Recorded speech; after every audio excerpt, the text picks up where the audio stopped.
All the Roman Empire did in killing Christians was to enforce the law.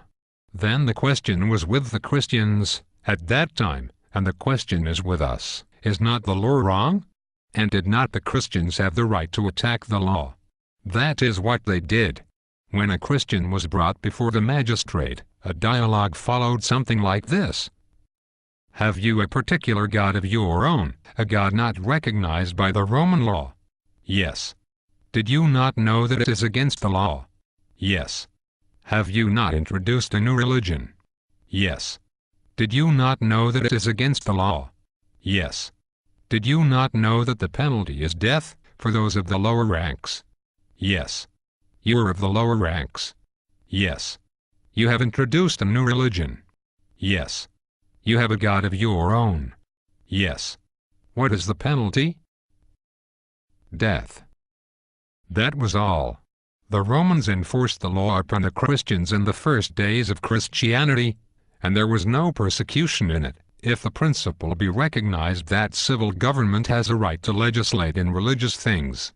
The empire had this apparent advantage too, that the law existed before Christianity was known in the world. Christianity appeared to Rome as nothing else than an uprising against the imperial power. Laws are made to be enforced, and to enforce the law is all that the Roman Empire ever did, whether up to the time of Constantine, or at any other time. In fact, all the papacy did in the Middle Ages was to have the emperors enforce the law. We stand today just where the Christians did at that time. We come to the root of the whole matter, and deny the right of the civil government to legislate on anything that pertains to our duties to God under the first 4 commandments, and assert the Christian and American principle that every man has the right to worship God according to the dictates of his own conscience. The principle that the Christians asserted was to render to Caesar that which is Caesar's, and to deny the right of Caesar to demand anything that pertains to God. They gave their lives in support of that principle, against the law of the Roman Empire, and against the very existence of the Roman Empire. This principle was asserted and maintained until it forced the Roman Empire, with all its power, to recognize the right of every man to have a particular god of his own, and to worship that god as he chose. The Roman Empire did come in the days of Constantine and Licinius to that point. At the death of Galerius it was decreed in the Roman law, by the emperors Constantine and Licinius and the Edict of Milan, that every man should be at liberty to have any god he pleased, and worship him as he pleased. But it was the Christian principle that forced the Roman Empire to that point in the face of all its laws and institutions of ages. Our national constitution embodies the very principle announced by Jesus Christ, that the civil government shall have nothing to do with religion, or with what pertains to God, but shall leave that to every man's conscience and his God. As long as he is a good citizen, the nation will protect him and leave him perfectly free to worship whom he pleases, when he pleases, as he pleases, or not to worship at all, if he please. In Article 6 of the Constitution of the United States, this nation says that, quote, no religious test shall ever be required as a qualification to any office or public trust under the United States, end quote. By an amendment making more certain the adoption of the principle, it declares in the First Amendment to the Constitution, quote, Congress shall make no law respecting an establishment of religion, or prohibiting the free exercise thereof, end quote. This First Amendment was adopted in 1789, by the first Congress that ever met under the Constitution. In 1796 a treaty was made with Tripoli, in which it was declared in Article 2, that, quote, the government of the United States of America is not in any sense founded on the Christian religion, end quote. This treaty was framed by an ex-Congregationalist clergyman, and was signed by President Washington. It was not out of disrespect to religion or Christianity that these clauses were placed in the Constitution, and that this one was inserted in. On the contrary, it was entirely on account of their respect for religion, and the Christian religion in particular, as being beyond the province of civil government, pertaining solely to the conscience, and resting entirely between the individual and God. This fact is so well stated by Mr. Bancroft in his History of the Constitution of the United States, that I will here insert it. Quote, In the earliest states known to history, government and religion were one and indivisible. Each state had its special deity, and often these protectors, one after another, might be overthrown in battle, never to rise again. The Peloponnesian War grew out of a strife about an oracle. Rome, as it sometimes adopted into citizenship those whom it vanquished, introduced in like manner, and with good logic for that day, the worship of their gods. No one thought of vindicating religion for the conscience of the individual, till a voice in Judea, breaking day for the greatest epoch in the life of humanity, by establishing a pure, spiritual, and universal religion for all mankind, enjoined to render to Caesar only that which is Caesar's. The rule was upheld during the infancy of the gospel for all men. No sooner was this religion adopted by the chief of the Roman Empire, than it was shorn of its character of universality, and enthralled by an unholy connection with the unholy state, and so it continued till the new nation, the least defiled with the barren scoffings of the 18th century, the most general believer in Christianity of any people of that age, the chief heir of the Reformation in its purest forms, when it came to establish a government for the United States, refused to treat faith as a matter to be regulated by a corporate body, or having a headship in a monarch or a state. Vindicating the right of individuality even in religion, and in religion above all, the new nation dared to set the example of accepting in its relations to God the principle first divinely ordained of God in Judea. It left the management of temporal things to the temporal power. But the American Constitution, in harmony with the people of the several states, withheld from the federal government the power to invade the home of reason, the citadel of conscience, the sanctuary of the soul, and not from indifference, but that the infinite spirit of eternal truth might move in its freedom and purity and power." End quote. Last chapter. At this point I am brought to the assertion of the second of the principles upon which we stand in our opposition to Sunday laws, or any other form of religious legislation, that is, the principle of the Constitution of the United States, and upon this principle I maintain that this proposed Sunday law is unconstitutional. The object of this Sunday bill is wholly religious. The last section shows the object of the entire bill, and that is, quote, "to secure to the whole people rest and the religious observance of the Sabbath day," end quote. No one, therefore, need attempt to evade the force of objections against this bill by saying that it is not the religious, but the civil, observance of the day that is required, because it is plainly declared in the bill itself that it is not only to secure rest to all the people, but that it is also to secure the religious observance of the Sabbath day. There is not a single reference in the bill to any such thing as the civil observance of the day. The word civil is not used in the bill. It is a religious bill wholly. The title of the bill declares that its object is to secure to the people the enjoyment of the Lord's Day as a day of rest, quote, and to promote its observance as a day of religious worship, end quote. The first section defines the Lord's Day. The second section refers to the day as one of worship and rest. The third section refers to it as a day of religious worship. The fourth section refers to its observance as that of religious worship. And the sixth section plainly declares, what is apparent throughout, that the object of the bill is to secure to the whole people rest and the religious observance of the Sabbath day, on the first day of the week. It is the religious observance of the day that its promoters, from one end of the land to the other, have in view. In the convention, now in session in this city, working in behalf of this bill, only yesterday Dr. Kraft said, quote, "Taking religion out of the day, takes the rest out," end quote.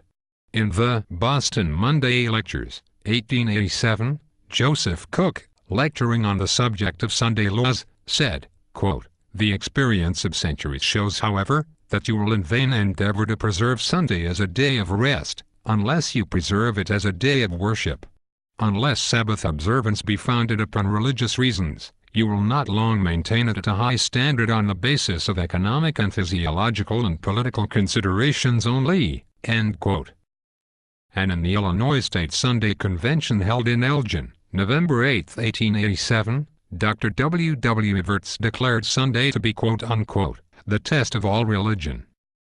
Sunday is a religious institution wholly, Sunday legislation wherever found is religious legislation solely, and this bill does not in its terms pretend to be anything else than religious. Being therefore as it is, religious legislation, it is clearly unconstitutional. In proof of this, I submit the following considerations. All the powers of Congress are delegated powers. It has no other power. It cannot exercise any other. Article 10 of the Amendments of the Constitution expressly declares that, quote, "The powers not delegated to the United States by the Constitution, or prohibited by it to the states, are reserved to the states respectively, or to the people," end quote. In all the powers thus delegated to Congress, there is no hint of any power to legislate upon any religious question, or in regard to the observance of any religious institution or rite. Therefore, this Sunday bill, being a religious bill, is unconstitutional, and any legislation with regard to it will be unconstitutional. Sunday being a religious institution, any legislation by Congress in regard to its observance will be unconstitutional as long as the United States Constitution shall remain as it now is. Nor is this all. The nation has not been left in doubt as to whether the failure to delegate this power was or was not intentional.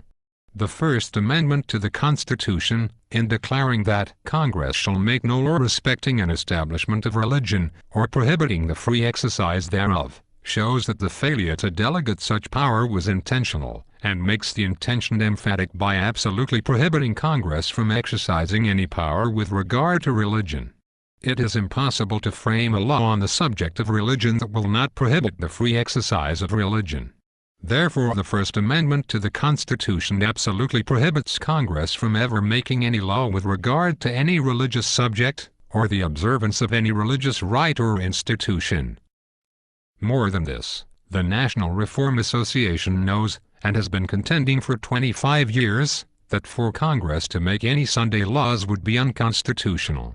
Yet the National Reform Association is one of the most prominent agencies in urging forward this bill, and the secretary of that association stood at this table today to plead for its passage. And this only shows that they are willing knowingly to resort to unconstitutional means to secure their coveted power, and to accomplish their purposes. As for Dr. Crafts and his fellow workers, whether or not they know it to be unconstitutional, we do not know. In the announcements of the National Sunday Law Convention now, December 11th to 13th, 1888, being held in this city, it was stated that the church in which the convention was to meet would be festooned with the names of 6 millions of petitioners. But at the beginning of the first meeting it was stated that there were 14 millions of them.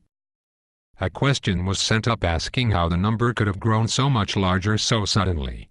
Mrs. Batham was recalled to the platform to answer the question, and when she answered it, the cause of such a sudden and enormous growth was explained by the fact that Cardinal Gibbons had written a letter endorsing the bill, and solely upon the strength of his name, 7,200,000 Catholics were counted as petitioners.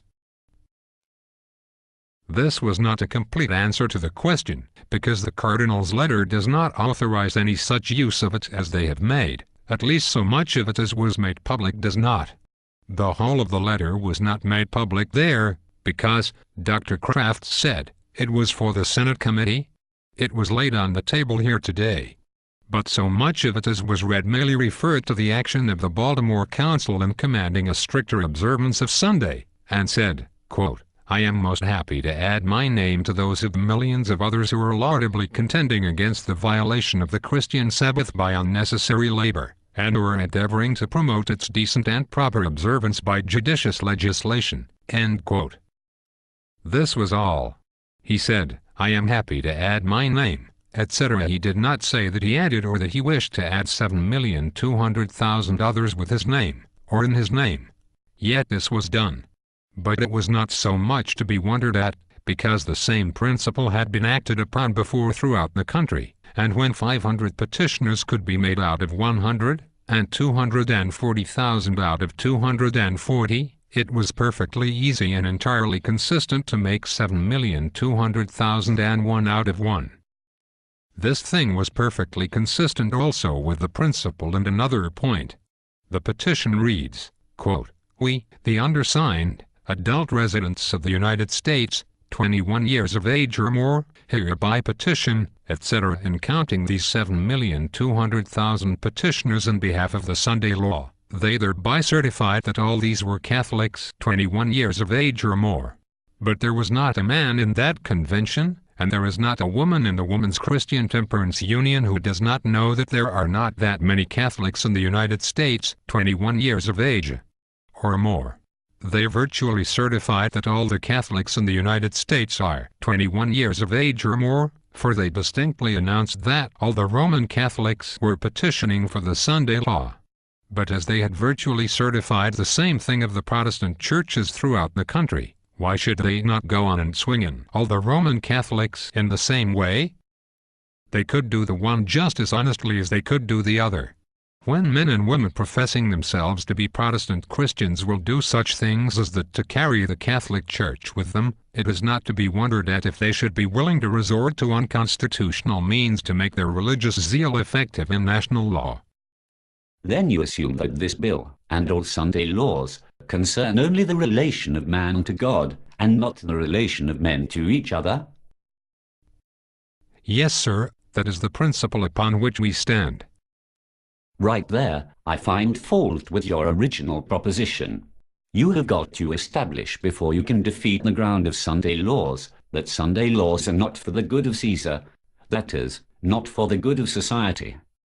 I have not had time to prove that yet. I will prove fully that Sunday laws are not for the good of anybody. Come to the point as soon as you can. That is the point in this case, as between you and the law proposed to be enacted. Very good.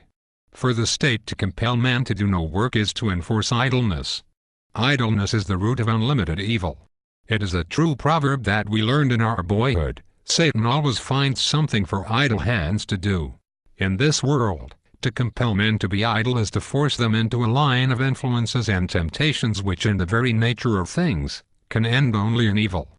It is well known, and it is one of the principal grounds of the complaints of those who are working for Sunday laws, that Sunday is of all the week, the day of the most wickedness, that the record of crime and violence on Sunday exceeds that of any other day of the week, especially in large cities. Dr. Crafts refers constantly to London as an exemplary city in the matter of enforced Sunday laws, but the fact was brought out last spring by a member of this committee, Senator Payne, that the statement had lately been, quote, made on authority, that London on Sunday is the most immoral and dissipated city in the world, end quote. Now why is this? They argue that it is because the saloons are open on Sunday. But the saloons are open every other day of the week. Then the saloons being open no more on Sunday than on any other day, why is it that there is so much more violence done on Sunday than on other days of the week? It is because more men are idle on Sunday than on any other day of the week. Upon this point I quote an extract from the Cincinnati Commercial Gazette of March 10, 1888. They declare Sunday the moral ruin of the people. They prove it by alleged statistics of criminal prosecutions to show that more crimes of violence are committed on Sunday than on all other days of the week. Why is this? Because the saloons are open? They're open on other days. This reduces them to the sole reason that it is because it is a day of idleness. Quote, their argument is absolutely destructive to the beneficence of the custom of a rest day. They continually affirm that a Sabbath day is the very foundation of religion, morals, and society, and they as incessantly declare that the custom of Sunday cessation from work in the cities had made it a day of moral ruin. What is their recourse from the destruction which they charge upon the day of idleness? To make statutes more stringent to enforce idleness. Arguing that idleness on that day leads mankind to moral ruin, they call for a more rigid enforcement of idleness, to lead mankind to the ways of salvation. Surely there is need to revise their basis in season before they can proceed rationally in legislation. Selling beer is no more a sin on Sunday than on other days. The reason why more crimes of violence are done on Sunday than on other days, if that is a fact, is not that the saloons are open, but that the men are idle. The good of a day of rest for the toilers has to be taken with the drawback of this unavoidable evil from idleness and indulgences of appetites. The cause is the cessation of vocations. End quote. This argument is entirely sound. We submit to the consideration of any candid mind that it would be far better to allow men to follow their honest occupations on Sunday as they do on other days of the week, than to compel them to be idle, and thus forcibly throw them into the way of all the temptations and evil that beset men in this world. No state, therefore, can ever afford for its own good to enact laws making idleness compulsory, as Sunday laws do. More than this, to prohibit men from following their honest occupations at any time, under penalties of fine or imprisonment or perhaps both, is for the state to relegate honest occupations to the realm of crime and put a premium upon idleness and recklessness. It is well known that in many localities if a man will only be idle on Sunday, he can run into all sorts of dissipation and wickedness to any extent, except that of downright violence, without any fear of prosecution or penalty of any kind. But if any quiet industrious citizen chooses to engage in his honest occupation, going quietly about his own business on his own premises on Sunday, he is subjected to prosecution, to a penalty of a heavy fine, and perhaps imprisonment. This is nothing else than to put a premium upon wickedness.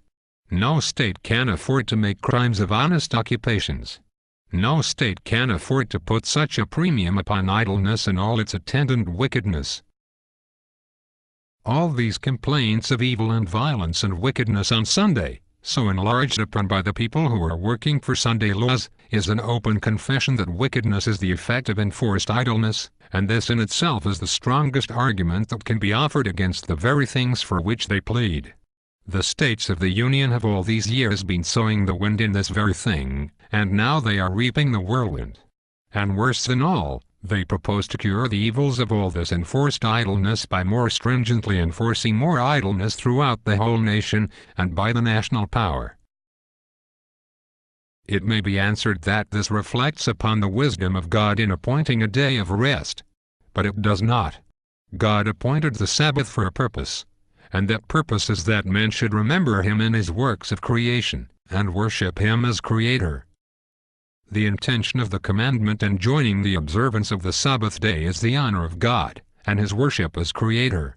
This worship and the religious sanctions which God has associated with the Sabbath are considerations which will ever prevent the day from becoming a day of idleness of those who keep the Sabbath in obedience to Him, and the worship of God and the religious sanctions which He has put upon the Sabbath are the only things that ever can prevent the Sabbath from becoming a day of idleness. Those who advocate this Sunday bill well know this. This whole principle is embodied in that statement Dr. Crafts made to the Knights of Labor, that, if you take religion out of the day, you take the rest out. The same principle is also apparent in the words of Joseph Cook before referred to, that you will in vain endeavor to secure the enforcement of a day of rest unless you enforce it as a day of worship, and unless it be founded on religious reasons, it cannot be long maintained. Thus these men themselves confess the point which I here make, that it is only the religious sanctions and worship that can ever keep a day of rest from being a day of idleness and of consequent wickedness. But it is only God who can furnish those sanctions. The state never can. Therefore, the next step in the proceeding on the part of those who are calling for this law is to have the state attempt to supply the religious sanctions which belong with the day of rest, and which only can keep it from being a day of idleness and a day of evil. But they know that the state has none of those religious sanctions, and they know that these will have to be supplied to the state by the church, and then the church will call upon the state, by its power, to force them upon the citizen. This is precisely what is proposed. Reverend Sam Small, in a sermon in Kansas City last winter, expressed the views of many more than himself, when he said, quote, "I want to see the day come when the church shall be the arbiter of all legislation, state, national, and municipal, when the great churches of the country can come together harmoniously, and issue their edict, and the legislative powers will respect it, and enact it into laws." End quote. But any attempt to enforce religious observances only enforces hypocrisy and multiplies sin, because love for God is essential to every act of religious duty. For a man to tender obedience or homage to God when he has no love for God in his heart, only dishonors God, and does violence to his own nature. For anybody to obey God, or perform religious observances from interested motives, is sin, and for the state to exert its power in compelling men to act religiously, and pretend to honor God when they have in their heart no love for God, is only to force them into hypocrisy, and to compel them to commit sin, which if increased and multiplied by the exertion of national power, can end only in ruin, and that speedily. For as Mr. Buckle has most forcibly expressed it, quote, in this way, men being constrained to mask their thoughts, there arises a habit of securing safety by falsehood, and of purchasing impunity with deceit. In this way, fraud becomes a necessity of life. Insincerity is made a daily custom, the whole tone of public feeling is vitiated, and the gross amount of vice and of error fearfully increased. End quote. Consequently, it is only at its own peril that the state can ever enforce the observance of a day of rest. More than this, for the state to allow itself to be dictated to by the church as is here proposed by Mr. Small, is to render the church superior to the civil power, which can end in nothing but a religious despotism, which is the worst of all despotisms. Thus by every line of reasoning that can spring from the subject, it is demonstrated that for the state to fix a day of compulsory rest can only end in evil. Therefore my proposition is proved, that Sunday laws are not for the good of anybody. Further, as it is only the religious sanctions which surround a day of rest, that can prevent it from being a day of idleness and consequently of evil, and as God only can supply these sanctions, it follows that to God only can Sabbath observance be rendered. He only can command it, He only can secure it, and being a duty which can be rendered only to God, we are brought again directly to the command of Jesus Christ, to render unto God, not to Caesar, that which is God's, which clearly forbids the state to have anything to do with Sabbath observance. This whole line of argument is fully sustained by the Sabbath commandment itself. That commandment says, quote, remember the Sabbath day, to keep it holy. 6 days shalt thou labor, and do all thy work, but the seventh day is the Sabbath of the Lord thy God. In it thou shalt not do any work, thou, nor thy son, nor thy daughter, thy manservant nor thy maidservant, nor thy cattle, nor thy stranger that is within thy gates. For in 6 days the Lord made heaven and earth, the sea, and all that in them is, and rested the seventh day, wherefore the Lord blessed the Sabbath day, and hallowed it. End quote. Here are the reasons. First, He rested on the seventh day. Second, He blessed it and made it holy. That you may not become tired is not given as a reason for doing no work on the seventh day. God does not say that on the seventh day you shall do no work, because if you should, you would overdo or break down your physical system. Nothing of the kind. Man's physical wants are not referred to in the commandment. It says, work 6 days, because the Lord worked 6 days. Rest on the seventh day, because the Lord rested on the seventh day. Keep that day holy, because the Lord blessed it and made it holy. It is the Lord who is to be held in view. It is the Lord who is to be exalted. Therefore the fourth commandment and its obligations have solely to do with man's relationship to God. It is not man's physical, but his spiritual needs that are held in view in the Sabbath commandment. It is intended to be a day in which to worship God, a day of holy remembrance of Him, and of meditation upon His works. The day is to be kept holy. If it is not kept holy, it is not kept at all. When the state undertakes to demand the observance of the Sabbath or Lord's Day, it demands of man that which does not belong to it, but which belongs only to God. When the state undertakes to secure the observance of the Sabbath, it undertakes that which to it is an impossible task, because holiness is not an attribute of civil government, nor has it either the power or the credentials to promote holiness. And as has been already demonstrated, all that it ever can do in any such effort is to enforce idleness, and put a premium upon recklessness, which for its own welfare, the state can never afford to do.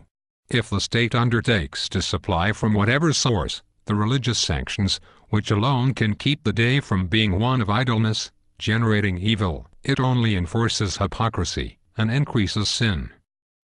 Therefore I repeat, that by every logical consideration of the subject, I have sustained my proposition that Sunday laws are not for the good of anybody or anything in this world.